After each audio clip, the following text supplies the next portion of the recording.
Hello, everyone, and welcome.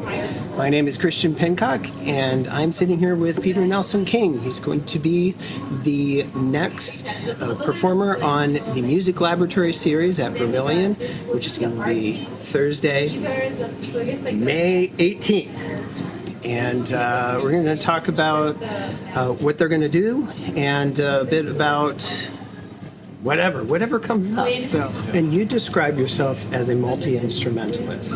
I know you as a pianist first, and then as a trumpet player. You brought in an alto horn. What other instruments do you play, if any, and what's your relationship to playing multiple instruments? Yeah. So the easy ones, for trumpet players, there's cornet and flugelhorn, which are basically the same thing, just with different. They look a little different. They sound a little different. I also took bassoon lessons for a while, so I used to play bassoon. I still have one, but I haven't touched it in years. And that's a tricky one because you have to make your own reeds. Yeah, and the keyboard things I have a melodica I played, and I've an auto harp. Just it's fun to play all sorts of music. Piano spoils you because it gives you everything in the thing, and it also, because you can listen to more complicated stuff with that, you can bridge into other things. It's a full orchestra in a box. With the other instruments, I was just handed a trumpet. I was 13 and I got in the band and they said, "Here, play the trumpet." And I didn't really have any problems with it. I guess I almost switched to baritone, but the teacher said, "Yeah, we need something on baritone." I was like, but funny, that was actually my first. That was your instinct. Yeah. I thought it was a step down. I didn't want to lose playing the melody and stuff because I was already kind of good at the instrument, and then it kind of that kind of ended up being the only thing I was good at in school was music, and I was really good at music. And then I don't know why I started playing bassoon. Really, I think I just got some weird wild hair on my ass, but. Yeah, it's just, if you can pick up stuff, it is nice to tinker around. I've tried out clarinet and saxophone and guitar. But I think it's really fun to make new sounds. It's fun to use what skills you do have to kind of probe through other musical things. The most instruments I brought, various instruments, was just for this improv thing I did with a guitarist, and that I brought an electronic keyboard and the alto horn and a trumpet and the auto harp and the melodica, and alternated going back and forth between all over this set, which must have looked a little silly because there was just this guy with a guitar the whole time. He just kind of we were going back and forth, but he was kind of watching me probably with I sort of pull all these things up. You got a great contrast going there. Yeah.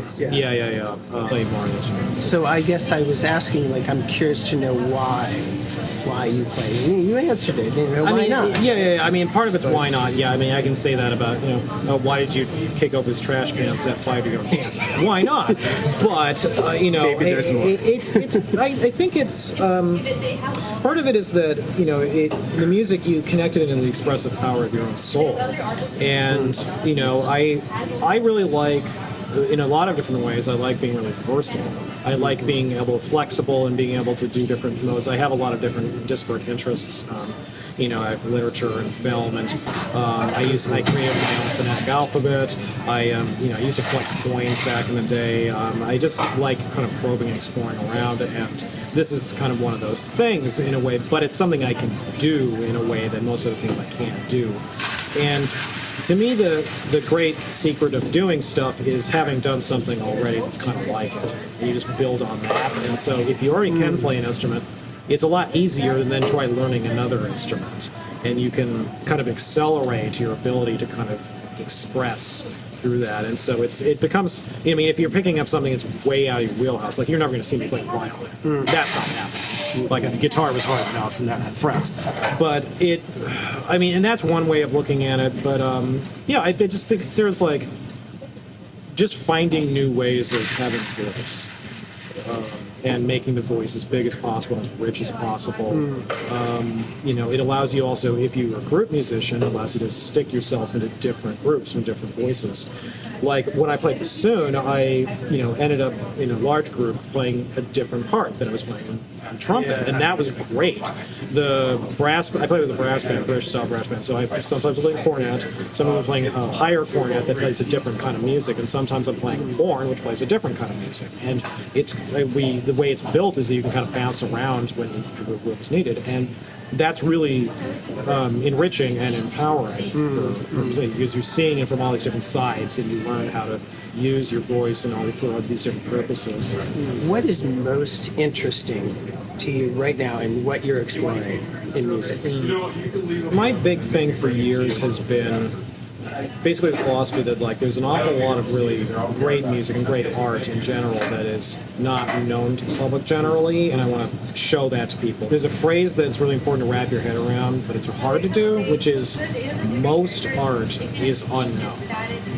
Most art is unknown, if you think about it. Now, a lot of it's really mediocre or bad, but most of it is unknown. You're only seeing this really little sliver of stuff that's popular now, or is established classics or whatever, and I just... Or is marketed. It's marketed in a specific way, and the flux of that and the issues with that I find really fascinating. I find it, and so finding the stuff that's fallen through the cracks is really, really, really interesting because it shows all these different people and voices I haven't heard before, and also fills in all of the history of this. Where did music come from? I can't understand modern music without knowing where it came from, really.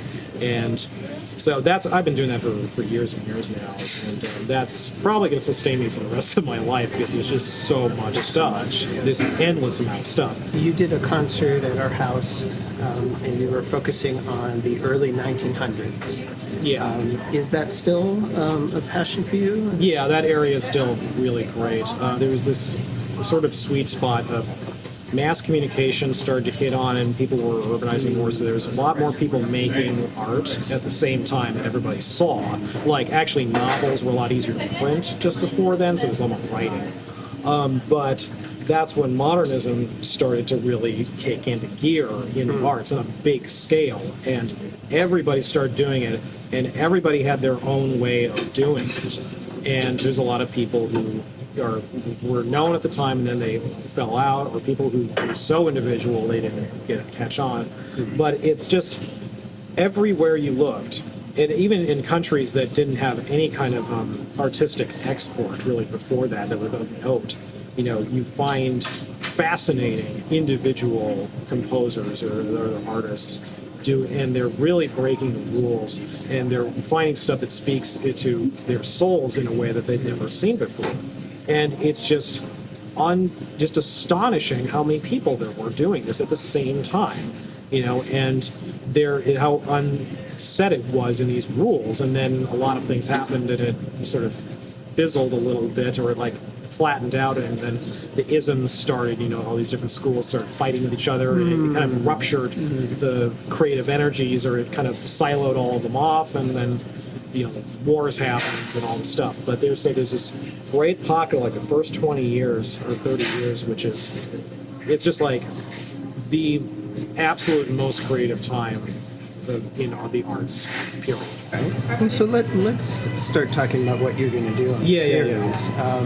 What are you going to do on this series? Well, what I'm doing is kind of like this and it's kind of not. So some years ago I found at a book sale a little pamphlet that was published by UW, University of Washington, in the early 20s by their poetry department, and it was translations of Japanese poets. It was called 15 Modern Japanese Poets, people who were alive at the time or recently deceased. And that was a cool artifact, and I still have it. And one of them was Ishikawa Takaboku. And he wrote free verse poems, so not rhymed and not so metrical, that seemed startlingly contemporary, that were about kind of daily life and modern malaise and weird little details, and it felt like it was written by someone who I could meet now, but if they lived in 1910s Tokyo.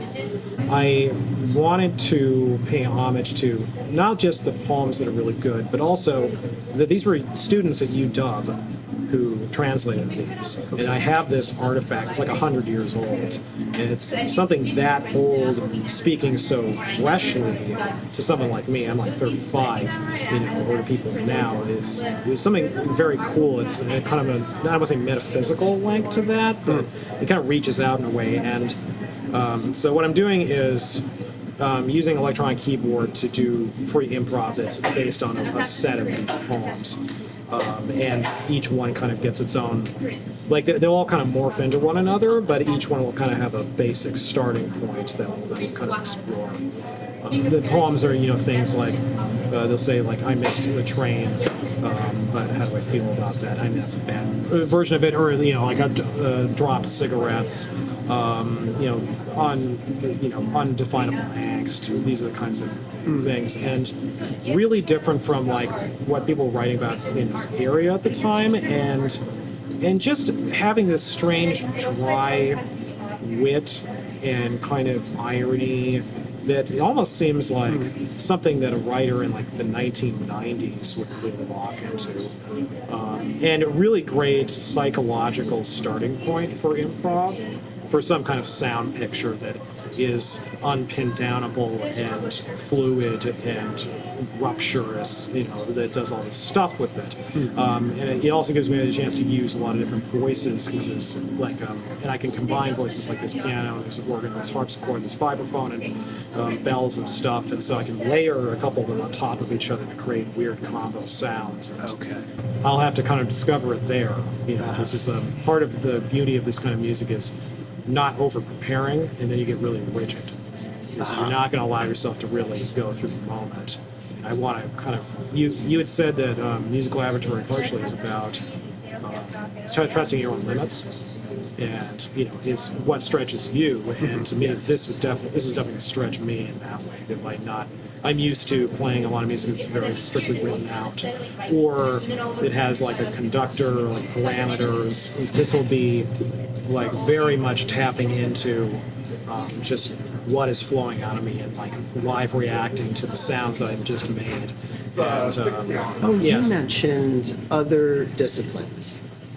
Yeah, so I mean, I know you're working with poetry on this one. Yes. Do you want to say some things about other disciplines that you work with? Yeah, I mean, I write sometimes. I used to be a very active blogger, but I think I'm writing an article for the ACA, the American Composers Association.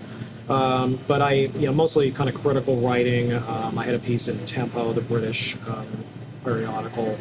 But yeah, poetry has been very big with me for some years now, and one of my dreams is to get the Seattle poetry scene and Seattle music scene kind of not wedded together completely, but at least interacting a lot more, because they very naturally work together, and also it helps us be more vital and more just have a lot more ideas flying around. But I also did some visual art. I got into ink brush drawing a couple of years ago with like a sumi ink brush, and mostly I use found paper, like butcher paper. I used to scavenge it from work, partially because the textures are all they're inconsistent in a really fun way. There's wrinkles that you have to work with. The sizes are all different. How the brush is going to react is all different. And also it's cheaper, but the mixed media aspect of it is pretty fun. Well, would you like to say anything about your choice of clothing? So this is in the poster one way or another, yeah. In the poster I'm wearing this skirt that's kind of actually looks like one of these ink brush drawings. It's white with this black kind of swatches across it. It's pretty cool. But yeah, frequently when I play with Scrambler and also with classical groups in the area, I'm wearing feminine clothing, and I started doing this about a year and a half ago for a lot of reasons. But one of them was that I'm AMAP, so I'm male at birth, and men get taught to wear an extremely narrow range of formal wear, and I found this annoying for many years. And one of the things I'm trying to do is push the limits of what AMAP people can do with formal wear in performance settings, which I think the last couple of years we've seen a real revolution in that, in public appearance of men in kind of gender bending outfits. It's been really cool to watch, and I want to do that in Seattle and on a ground level thing, partially to set an example for like large groups like orchestras that this can be a parameter that can be done because they're very stodgy about that sort of thing. Women get a lot more variety, but still it's very feminine. You know, I'm not seeing a lot of women wearing tuxedos in orchestras, or AFAB people at least. You know, and I have a lot of other reasons to explore this personally. I consider myself bi-gender at this point, but I also want to encourage cis men to look at other things and try to find solutions for performance works for them. And it's also just great for me to express myself this way. And I'm really glad that I live in Seattle, in the Seattle area, which is one of the most like trans-friendly cities in the world. I've been given the license to do this is pretty astonishing. I mean, even like 5-10 years ago, I probably wouldn't have bothered.